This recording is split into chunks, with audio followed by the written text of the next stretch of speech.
setelah itu udah kira-kira antara sekiloan lagi mau sampai Rawamangun.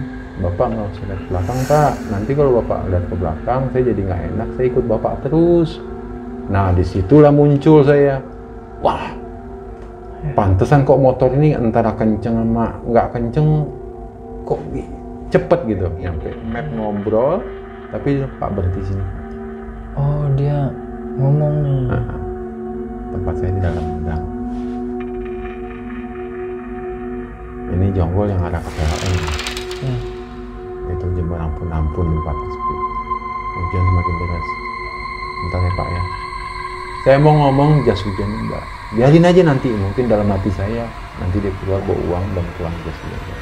Oh dia masih mengenakan jas hujannya? Jas hujan. Tapi tidak lari ke gimana ya.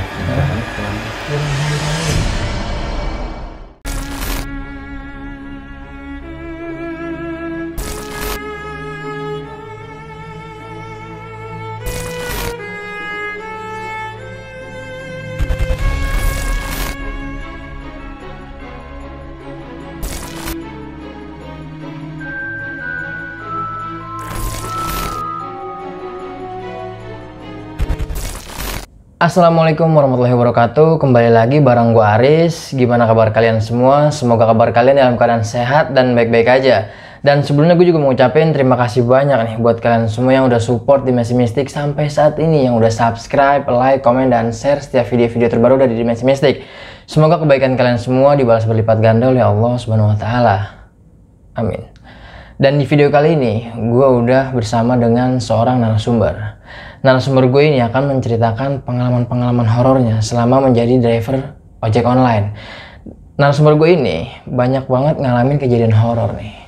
Sampai dia jemput penumpang hantu ini dan mengantarkan. Dan di perjalanan ini dia banyak banget nih ngalamin interaksi-interaksi atau ngobrol-ngobrol. Dan sampai ke tempat tujuan, ternyata sosok ini adalah sosok kuntilanak. Dan nanti juga narasumber gue akan berbagi nih, nge-share semua dokumentasi kejadian-kejadian horornya selama dia ditumpangi atau bertemu dengan sosok makhluk-makhluk halus lah.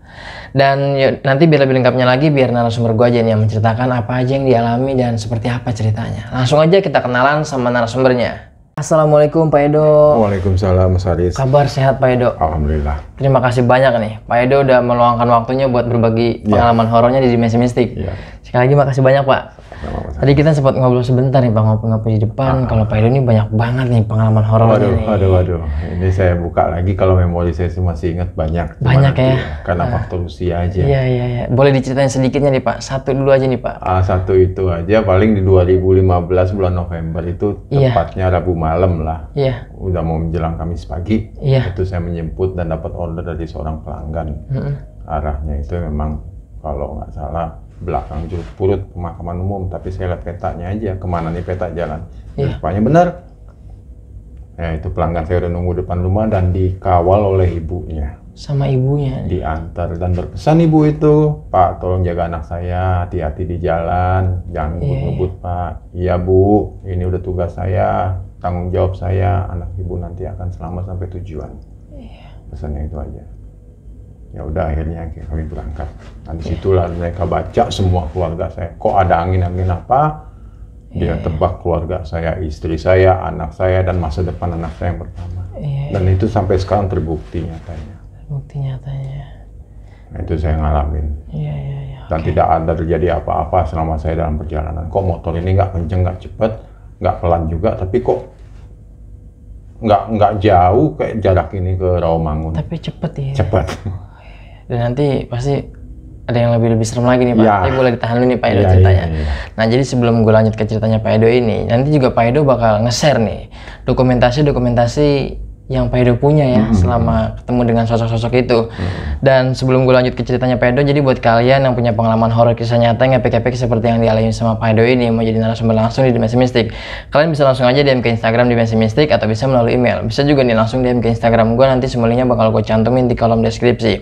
Terus juga dukung channel Dimensi Mistik dengan cara subscribe, like, komen, dan share biar gue makin semangat dan semangat lagi nih menghadirkan narasumber-narasumber yang punya pengalaman horor kisah nyata yang epic-epic seperti yang dialami sama Pak Edo ini. Dan ya udah, nggak usah banyak berbahasa-basi lagi, langsung aja kita petik ceritanya. Langsung dimulai aja nih Pak pengalaman horornya. Jadi gini Mas Aris ya. Ya.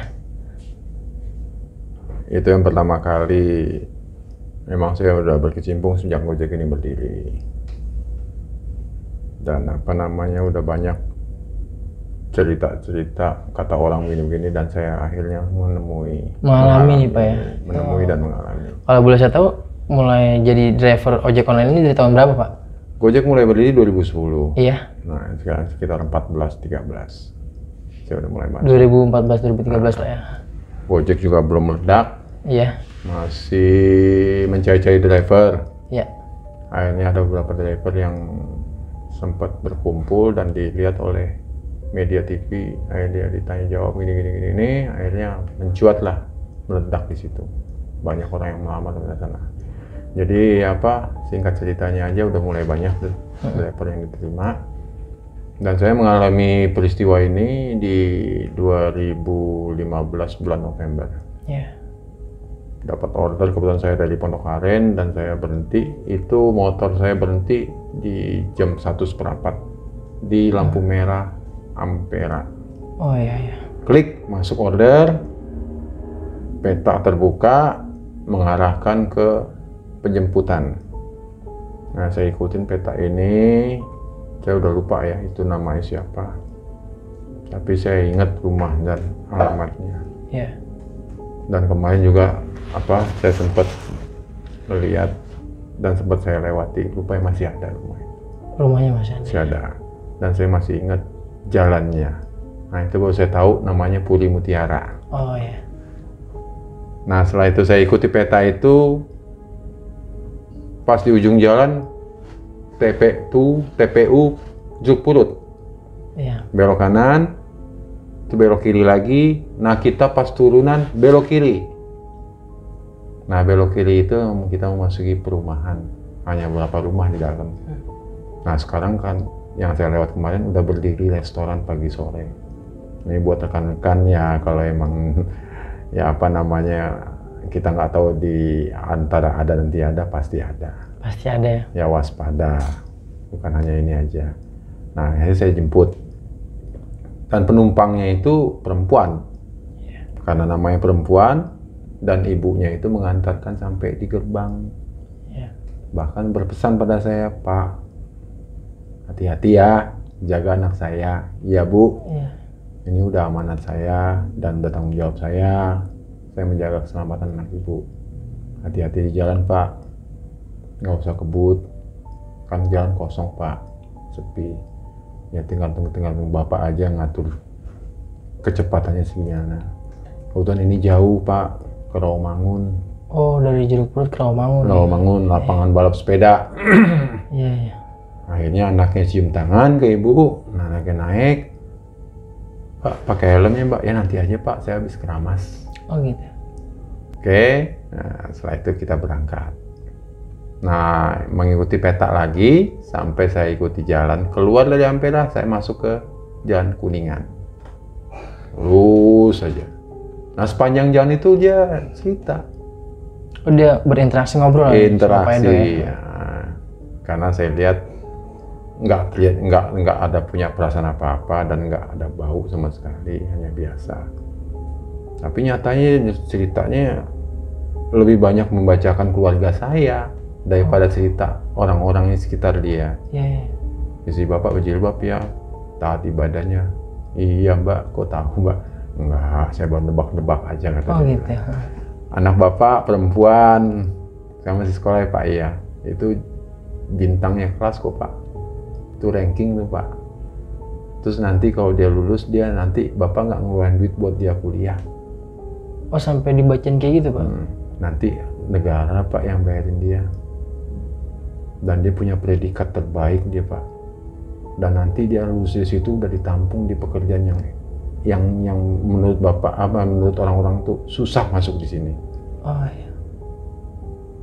Anak bapak yang kedua laki-laki. Sekarang dia masih SD apa masih SMP, saya kurang tahu pak ya. Nanti ada anak bapak lagi yang kecil, laki-laki juga pak. Nah setelah itu udah kira-kira antara sekiloan lagi mau sampai Rawamangun. Bapak nggak usah lihat ke belakang pak, nanti kalau bapak lihat ke belakang saya jadi nggak enak, saya ikut bapak terus. Nah disitulah muncul saya, wah pantesan kok motor ini antara kenceng sama nggak kenceng, kok cepet gitu nyampe. Iya. Nah setelah itu, Pak, ini kan lapangan balap sepeda Pak, majuan aja Pak kita Pak. Dari balap sepeda itu kita lurus perempatan lampu merah kayu putih. Iya. Nah saya berhenti di sini Pak. Kira-kira waktu menunjukkan jam 2:15. Jam 2:15 pagi ya? Hampir mau 2:30. Ya udah Pak, Bapak pulang, nggak usah narik lagi, jaga kesehatan aja Pak. Besok kan masih bisa dicari duit. Ya Mbak, makasih Mbak. Nih helm saya taruh di belakang Pak ya. Tangannya begini. Oh, langsung mengarahkan kayak gitu aja deh. Nih Pak, rezeki buat Bapak. Saya nggak bisa ngasih banyak. Berarti dia masih berada di posisi belakang nih Pak? Iya, nggak ngasih banyak. Ingat Pak ya, jangan lihat ke belakang Pak. Pesan saya itu dong. Iya, gokil. Nah saya mau ambil jatuh. Uangnya jatuh nih. Belum saya pegang tangannya udah jatuh tuh duit. Mungkin nggak mau disentuh. Iya. Setelah jatuh saya paksain, motor udah saya standar, saya ambil, saya begini. Dari pohon-pohon dia sembari ketawa. Wah iya, sosok kuntilanak nih. Jadi saya ngeliat mukanya nggak pernah ada wanita secantik dia. Berikut juga dengan ibunya. Mungkin ini blasteran atau apa. Selang 2 hari kemudian saya datang sama teman-teman ke situ. Saya lihat rumah hancur.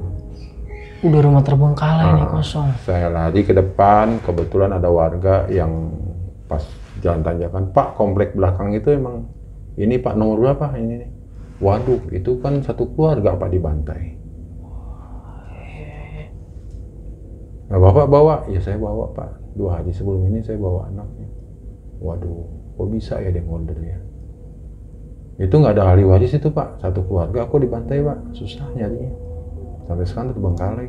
Memang betul. Saya kemarin saya lewat habis nganterin orang Cipete, saya mampir masih ada rumahnya. Masih ada di rumah itu tuh.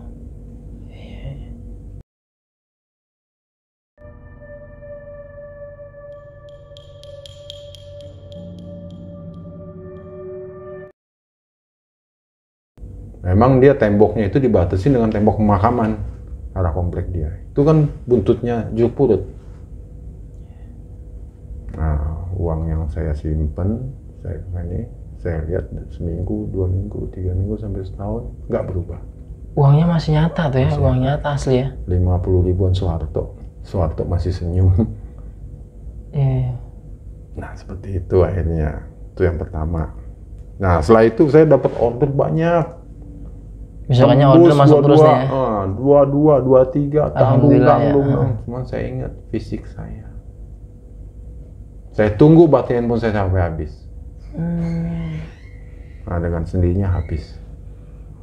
Dan saya pulang. Nah, di situ saya ikuti apa omongan dia. Nyatanya benar. Anak saya ranking yang perempuan. Ranking 1 dan dipanggil oleh negara untuk kuliah di negeri. Oh, jadi kenyataan ya Pak? Pilih mau UGM, UI, atau IPB. Akhirnya saya nggak mau mengeluarkan biaya karena jauh, saya perhitungan kok uang kosnya berapa, uang makannya berapa, yang dekat aja lah. Akhirnya diterima dengan mahasiswa undangan, predikat mahasiswa undangan, dengan uang kuliah tunggalnya minim. Yang lain ujian mandiri, yang lain ikut ini, ikut itu, dengan ranking sekian, bayar sekian. Ranking 1, bayar 1. Ranking 2, bayar 2. Nah, anak saya tidak sama sekali bayar. Hanya ada uang kuliah tunggal sebesar 1.500.000. Oh iya. Dan itu bukan uang dari orang tuanya, uang dari beasiswanya yang keluar, yang nutup semua. Iya, ditanggung semua lah ya. Betul.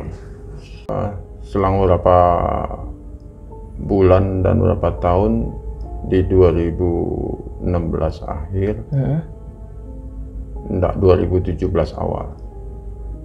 Nah itu saya dapat order juga dari Cibinong City Mall, CCM. Itu dapat order di pertengahan antara 12 sampai setengah 1 pagi. Iya. Dan kebetulan mall itu udah tutup. Iya, udah pagi. Masalahnya itu cuma satu-satunya penumpang nunggu dijemput. Iya. Saat itu hujan memang. Dan itu juga begitu saya ketemu, kok matanya melotot. Salah saya apa? Penumpangnya itu ngeliatnya sinis gitu, melotot. Sinis gitu, tegang. Iya. Ya raut mukanya udah nggak jelas lah ya, kayaknya ada perasaan yang gimana. Iya. Terus agak putih-putih dikit, entah pakai bedak tak apa, tapi saat hujan kok, kalau namanya bedak pasti luntur kena hujan. Ini enggak. Iya. Saya mau nanya lebih dalam lagi kan nggak mungkin. Ayo Pak berangkat Pak, tapi saya minta tolong ada nggak jas hujan? Ada Bu, pakai.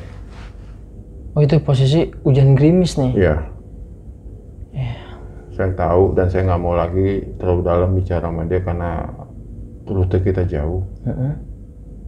Nah itu saya kasih.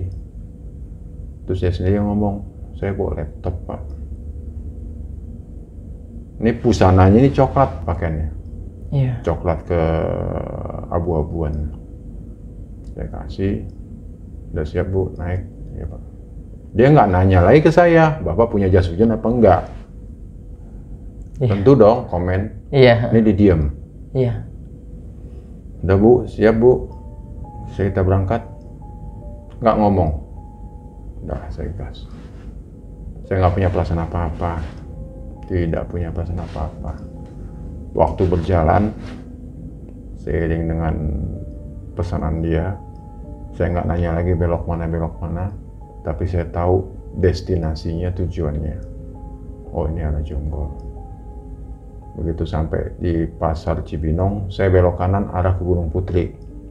Iya. Setelah belok kiri, kita melewati pabrik semen.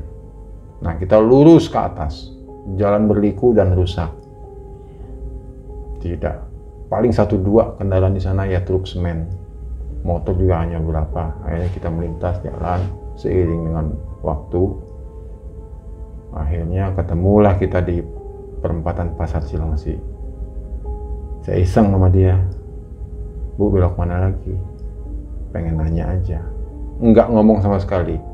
Saya tekuk ke kanan, arah Cilengsi Jonggol.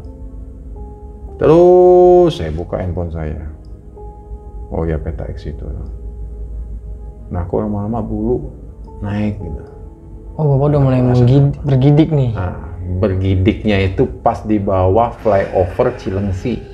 Iya. Ramai pasar ya. Ada orang jual beli transaksi, tapi untuk sananya kosong jalan. Saya jalanin, saya ikutin di situ, lewati danau, lewati apalah macam-macam di situ. Rumah juga satu-satu. Nah, lewat pabrik, lewat apa. Nah, sampai peta ini menunjukkan sebentar lagi 200 meter ada di sebelah kanan. Iya. Kok dia nyaut? Belum nyampe ini map ngobrol, tapi Pak berhenti sini Pak. Oh dia ngomong nih. Tempat saya di dalam gang. Ini Jonggol yang arah ke PLN loh. Iya. Itu jembatan ampun tempat sepi. Hujan semakin deras. Bentar ya Pak ya. Saya mau ngomong jas hujan nih Mbak. Biarin aja nanti, mungkin dalam hati saya nanti dia keluar bawa uang dan pulang jas hujan saya.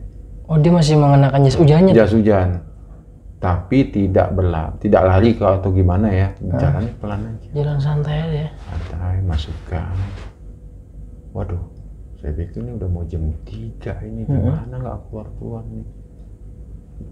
Nggak lama kemudian ada orang pakai payung, keluar, mau beli rokok. Pak, lihat nggak Pak, ada perempuan masuk ke sini Pak. Nggak ada Mas, Saya berteduh di pos ronda situ aja, nunggu hujan berhenti nggak turun-turun, akhirnya saya keluar mau beli rokok. Lah gimana Pak? Saya udah nunggu sejam lebih. Iya Pak, saya nggak ngeliat orang ke dalam Pak. Nanti gini aja Pak, saya beli rokok dulu, ntar kita sama-sama ke dalam. Nah setelah dia pulang beli rokok, bareng saya sama dia dengan basah kuyup saya. Akhirnya saya masuk. Bapak bawa handphone nggak? Bawa Pak. Coba Pak senter. Ada lampu-lampu ayam Pak. Di jalan ini lampu ayam, mau dibilang lampu nggak lampu putih gini. Tuh Bapak datang. Dari sini Pak, kira-kira 100 meter atau 50 meter keluar rumah tuh Pak. Itu juga satu-satu. Pas saya lihat pemakaman umum. Tau-taunya pemakaman. Udah Pak. Ya saya mau ke dalam Pak ya. Itu aja Pak. Makasih banyak ya Pak. Saya keluar. Saya jalani motor, saya selesai di situ, saya matiin handphone. Untuk aplikasi saya matiin. Saya cari tempat yang agak nggak sampai hujan hujan masih jalan terus. Saya di tempat yang teduh lah. Saya telepon teman saya yang di PLN pada keluar semuanya. Lu dari mana? Ini orderannya nih. CCM Cibinong City Mall ke sini. Lah, kok bisa gitu ya? Ya begitulah. Oh, berarti benar kata orang-orang. Kamu yang pernah kebagian, ada orang juga satu pernah kebagian. Kayak begini nasibnya. Wanita itu juga tuh? Oh, iya. Berarti kamu yang berapa kali nih? Mungkin cerita orang sini, tanya kamu yang bawa yang ngalamin seperti ini. Ditelusurin besoknya, siang-siang nginep di rumah dia. Telepon istri nggak pulang, nginep di rumah teman karena basah. Terus nginep pagi-paginya, siang-siangnya kita masuk ke situ. Kita susurin tuh jalan masuk motor ke dalam gang. Nggak ketemu jas hujan saya, muka orangnya itu. Ikhlas nggak kamu? Ya saya ikhlas Bang. Ya, jadi wanita itu masuk ke area lingkungan rumahnya masih menggunakan jas hujan dari Pak Edo itu ya? Jas hujan, entah rumah manusia benar, entah rumah dia di dalam tanah, kita nggak tahu. Iya.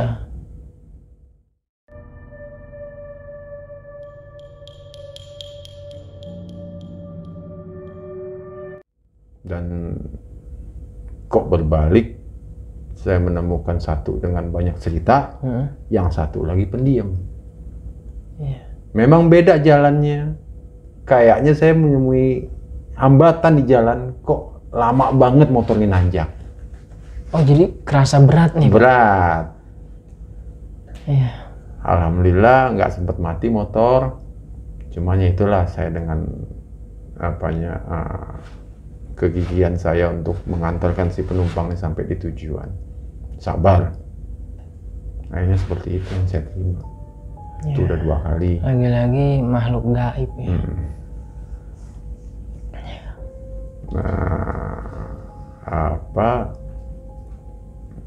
Saya setelah itu emang bener sih kata orang bilang, apa yang pernah saya bawa pertama, saya mengalami juga, bawa yang kedua banyak juga rezeki. Lagi-lagi dapat orderan banyak lagi nih Pak yang masuk ya. Bahkan kebanyakan mereka tunai ngasih bayarnya tunai dan dilebihin. Karena saya selalu di Gojek itu simpen deposit. Iya. Jarang saya tarik, jangan saya ambil. Kebanyakan yang saya bawa pulang tuh uang pemberian dari penumpang. Ya cash ya. Nah, jadi wajar lah mereka ngasih tunai semuanya. Dan uangnya itu maksudnya nyata gitu Pak? Nyata lagi. Yang pertama itu nyata. Yang kedua ini sama sekali nggak bayar. Jas hujan saya ke bawah. Kan harusnya dia bayar tunai. Iya. Nggak sama sekali saya terima uangnya. Justru saya merelakan jas hujan saya dibawa sama dia. Oh jadi yang wanita kedua ini, sosok yang wanita ini yang hantu lah ya bisa kita bilang ya. Dia nggak bayar ongkos nih, tapi langsung jalan aja. Tapi apa kata dia, Pak tunggu ya Pak. Saya ke dalam ngambil uang. Pak Edo disuruh tunggu. Ya saya yakin karena tembok gang ini kan ada bangunan-bangunan jadi saya nggak ngeliat. Iya. Ya seolah ada rumah lah setelah dalam gang ini, saya yakin. Nyata-nyata akhirnya saya berhenti, saya standar motor saya lihat kok gelap nih Gang. Ada paling di ujung lampu ayam itu. Ya nggak kuning-kuningan. Nah, udah akhirnya saya ketemu banyak order ya. Cerita pertama menyambung ke cerita kedua seperti itu. Iya. Akhirnya istri saya nggak perlu cerita sama istri saya. Ya segini dapatnya lah. Alhamdulillah bisa jajan anak-anak, bisa juga buat biaya dapur. Anak saya kuliah aja ya itu saya anterin depan kampusnya, semestinya penumpang bayar ke Gojek. Nah saya ngeluarin duit buat jajan dia. Iya. Sebesar 25.000 itu sehari. Nah seperti itu anak yang kedua jajan, yang ketiga jajan masih sempet buat beli bahan buat dapur lah, makan, beras apa semuanya. Alhamdulillah. Cuma saya nggak mau cerita sama istri saya. Nggak Bapak ceritain. Apa yang saya alamin. Iya. Ya lebih baik ya seginilah rezeki yang dikasih. Akhirnya alhamdulillah juga disyukuri rezeki yang saya bawa. Nah udah setelah itu.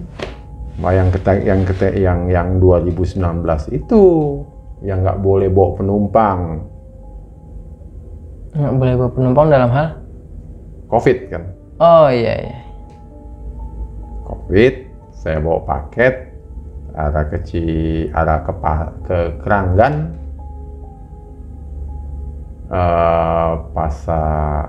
pasar Keranggan arah yang mau ke Jatirangga. Nah saya coba motong jalan lewat Pondok Rangon. Paket udah selesai saya antar, saya motong jalan lewat Pondok Rangon. Itu kejadian malam hari lagi nih? Malam. Iya.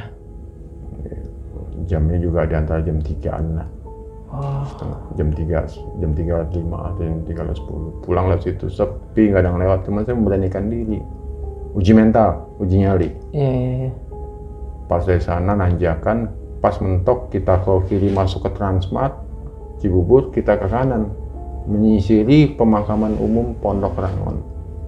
Nah pas belok kanan itu kira-kira di situ 50 meter ada tanah nyamperin saya.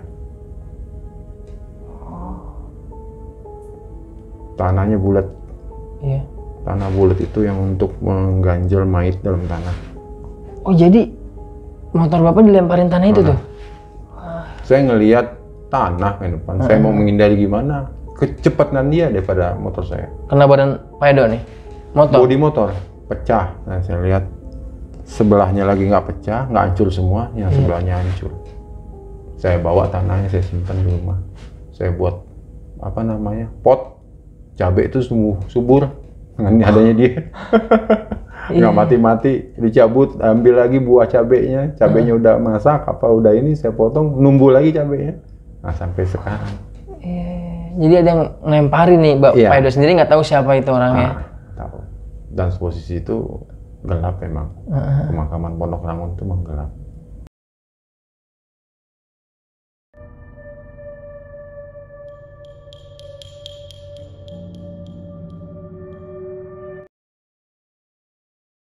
Nah, saya pulang di situ. Tapi motor saya nggak lajuin, saya nggak gas. Saya juga nggak mau memikirkan tanah ini dapat dari mana. Cuma dalam hati saya nyampe rumah aman, selamat. Nggak lama kemudian saya mau ke Cipayung, Cilangkap. Itu saya ketemu nasi goreng yang udah mau tutup. Saya bilang sama dia, Mas masih ada nggak? Masih ada sih Pak, cuman ininya habis, kecapnya. Nggak pakai kecap nggak apa-apa. Saya cerita di situ. Cuma dengan nasi gorengnya ya? Saya nggak ngasih lihat tanahnya. Apa kata nasi goreng? Di situ sering Pak. Dulu ada motor dicegat, nggak mau berhenti, dibonceng sendiri.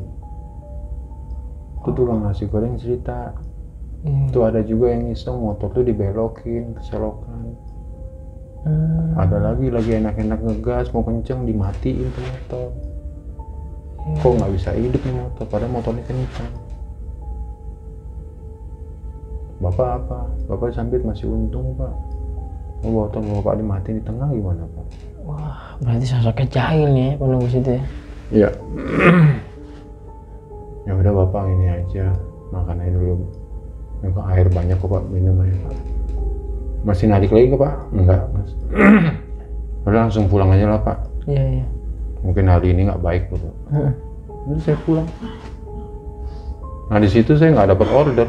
Justru datang kayak gitu musibah itu. Orderan 1212. Oh jadi agak sedikit sepi lah. Nah itu yang ketiga ya. Yang keempatnya itu di teman saya di perumahan Kampung Duku. Iya jadi Pak. Belum Isa ya? Iya Pak Edo ini seringkali emang narik malam ya? Iya. Saya apa namanya laskar malam lah, kalau dibilang. Iya yang tadi Pak Edo cerita ke saya, akap lah ya. Akap.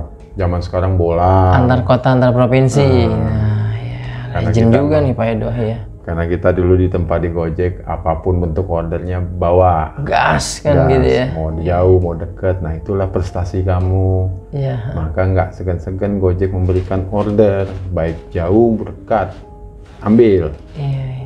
Dan rasanya nggak ada milih-milih, emang ini udah tugas kita, disitulah ada rezeki kita. Nah, udah sampai sekarang. Ya, kadang-kadang sampai rumah saya jam 3, setengah 4, saat orang ngaji mau subuh, saya baru nyampe rumah. Tapi sampai rumah tuh saya nggak bisa langsung, Assalamualaikum, nggak ada. Kira-kira saya mau 10 meter, 5 meter dari jalan raya, saya berhenti dulu. Oh, ya. Saya buka jaket, saya gesek-gesek gini, terus saya ngerokok, ada botol minum, saya minum dulu. Kadang-kadang masih ada airnya, saya cuci muka dulu. Nah, baru kira-kira 15 menit saya naik ke rumah. Baru pulang. Itu jaket saya gantungnya di luar pakai hanger. Iya. Dah, akhirnya pintu dibukain sih. Udah dikasih makan, kasih minum, sholat subuh dulu. Setelah itu baru saya kasih nih uang buat belanja. Plus buat beli anak-anak. Dan saya setelah selesai sholat subuh saya tidur. Iya. Kebangun lagi untuk naik lagi siangnya Pak. Siangnya. Ya kita mulai beat, mulai ngerangkak jam 3 sore, setelah asar. Udah tuh, jam 3 ketemu jam 3 pagi. Iya. Yang tadi sempat Pak Edo cerita ke saya, Pak Edo pernah lihat sosok kuyang nih. Itu di tahun berapa Pak, kalau boleh diceritain nih Pak? Nggak, sebelum COVID. Sebelum COVID, 2019 lah ya? 2018. 2018, kayaknya tiap tahun pasti saya nemuin. Ngalamin ada aja nih.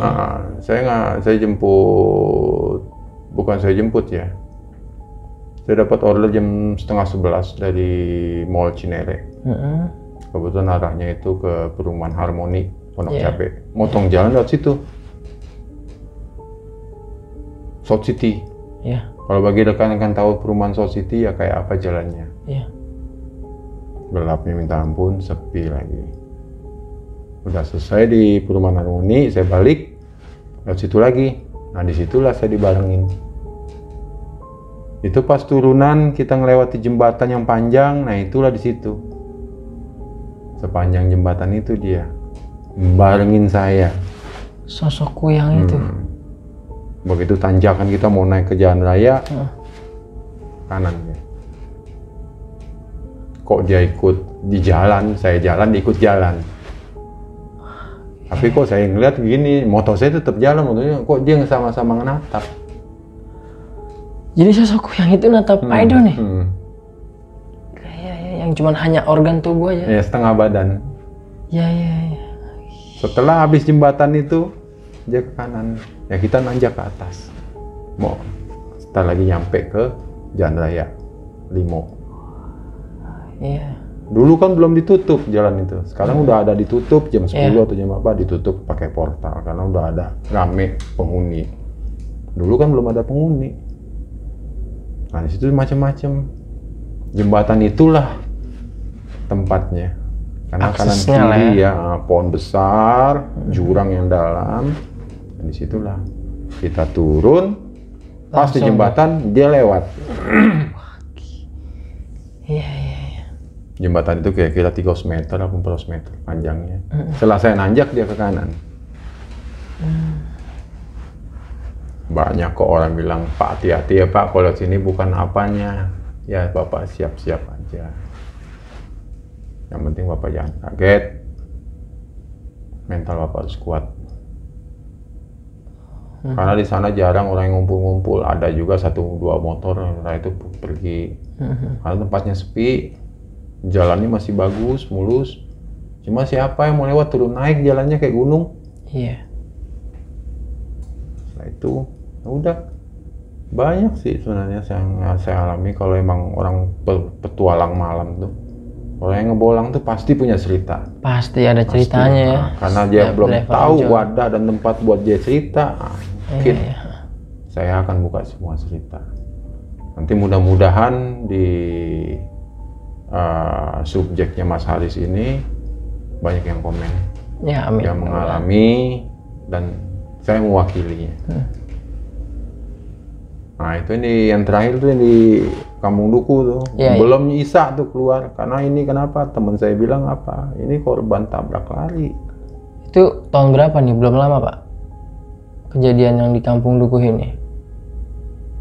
2021. Belum lama ya? Iya. Belum Isa tuh. Korban tabrak lari, namanya dia nggak ganggu juga nggak, cuman kok dia bisa nongolin gitu. Kalau nggak disorot dengan CCTV. Oh iya, nanti ada dokumentasinya ya Pak ya? Ada. Ya. Nah ini kok nyata di shoot, di zoom, berbentuk nih. Oh ini kata teman saya bilang, nah ini yang dibilang ada keluarga mungkin yang nggak tahu dia kemana jalan pulangnya. Sosok pocong. Kalau yang gambar itu, emang saya nganterin penumpang di Lewinunggal, itu Julurias. Itu tempat itu lewatin kebun sawit, lewatin tanah setapak, itu tempat syutingnya Mak Lampir. Yang Pak Edo foto ini, sosok pocong ini? Nah, itu di tempat syutingnya Mak Lampir. Iya. Julurias ini naik dari Plaza Cibubur, nanti Kelapa Nunggal, diarahin jalan sama dia. Kata dia bilang, Pak kalau emang Bapak nggak enak, Bapak balik aja lagi sini. Oh kata dia. Julurias loh yang saya bawa. Julurias pemain.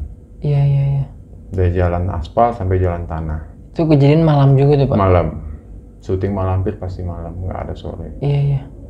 Nah akhirnya saya dicegat di jalan, saya permisi, balik kanan akhirnya ke tempat dia lagi.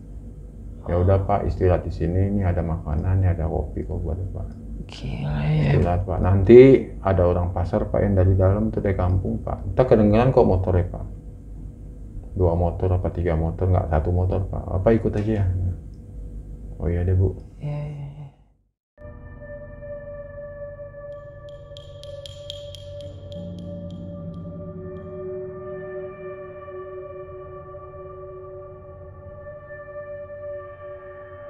Ikut sama dia kok nggak ada apa-apa. Iya. Sampai jalan raya Cilengsi itu yang menuju ke pasar.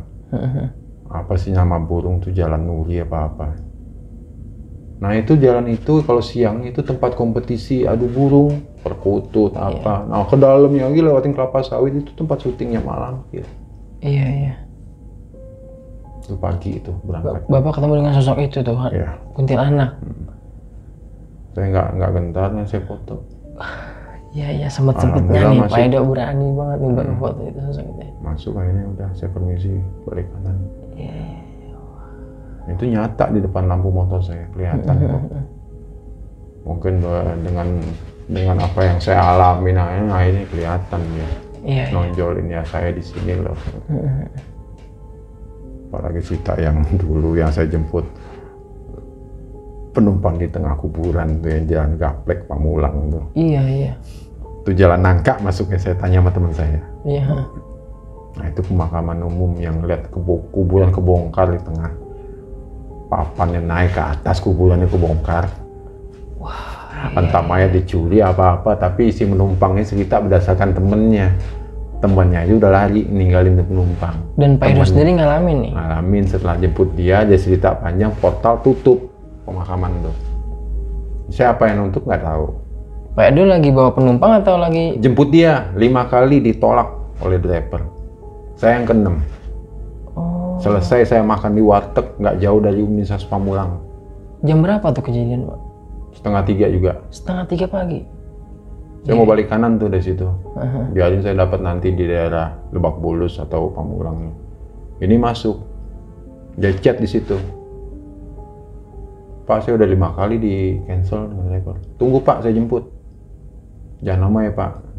Ikutin peta itu. Tok. Itu yang saya lihat.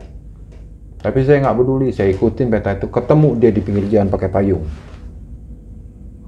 Megang tas begini. Sosoknya cowok. Udah Pak, naik aja Pak. Nanti aja Pak cerita. Itu belakangnya dia nggak jauh berapa blok. Nah itu dekat kuburan yang kebongkar. Dan Pak Edo ini ngelihat nih. Iya. Dan Pak Edo ini ngelihat nih. Iya. Dan sisa sepanjang itu saya nggak nemuin dia. Dia minta dibuka ini. Dia jawara yang penuh perbuatan yang merugikan masyarakat. Iya. Dan keluarganya nggak mau ngurusin. Dia minta dilepaskan tali pocongnya nih. Kadang dia melintang di jalan, kadang dia duduk di pagar. Iya. Tapi anehnya saya keluar dari pemakaman itu kok portal bisa turun. Ketutup sendiri Pak? Iya. Itu nganternya dari situ ke Gaplek khusus ke Sudimara. Nah disitulah rezeki saya. Dia cerita sepanjang itu blablabla. Udah Pak, kita hidup dalam kehidupan berbagai macam kehidupan nih Pak. Yang penting kita ikhlas, sabar, dan bertawakal aja lah Pak. Bapak nungguin saya nasehatin penumpang. Bapak mandi, wudhu, sholat Pak 2 rakaat. Bapak kan Islam, ya. Sholat Pak 2 rakaat. Alhamdulillah minta dilindungi dari segala macam cobaan. Nah, akhirnya itu saya dikasih berapa uang lembar tuh. Cuma argonya itu nggak sampai 100, tapi saya dikasih 3 lembar, 300. Wah, rezeki banget, alhamdulillah. Itulah makanya. 5 kali driver nolak, saya yang ke-6. Pak Edo yang nerima lah ya.